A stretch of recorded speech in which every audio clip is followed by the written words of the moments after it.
Welcome sa weekly meeting ng Tambayan Tribe. Ang agenda natin today, walang assignment, kaya chill lang tayo. OMG guys, nag-chat ako kanina ng squad, tambay na. Dead ba lang kayo? Zone queen na naman ako. Pre na busy ako sa TikTok trends. May bago akong dance. Tara, try natin. Later na Maya, chill vibes mo na ang minute yan. Yeah guys, this is great. I'm so stressed this week. I'm so stressed sa quiz kanina. Like, my brain is so fried. Look, nag-sketch ako ng pambayan natin, parang logo ng tribe. Oo nga, kapag ako nagsabi ng chill vibes o tambay mood, alam niyo na ibig sabihin. Napapansin niyo ba na pattern instead? Si Ana, may sariling texting ko. Si Rona, haluhan. Si Aita naman ay may sariling part na automatic bet sa ating lahat. Yung kasi may sariling dictionary ang tropa. Like, kung hindi ka member ng tribe, lost ka talaga.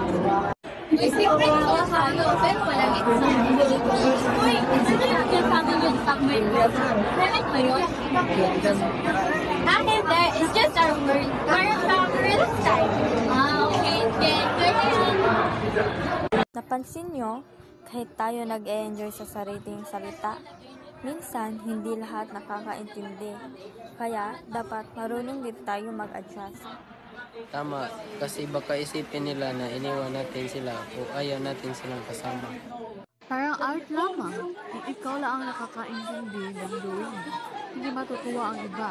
Dapat ipaliwanag mo rin. Oo nga no, minsan kasi akala ko cool na lang pero baka na-out na sa group. Lesson learned, hindi lahat ng vibe parehas ang wavelength. Kaya dapat inclusive tayo, hindi lang tambayan. Yes, we keep our style, but we also make space for others. That's the real Barkada Oo, goals. ang tunay na tropa hindi lang nakakaintindihan sa sariling code, kundi marunong ding magpaliwanag at magpakita ng respeto. Kaya guys, official motto natin, Tambayan Tribe, walang iwanan, lahat kasali.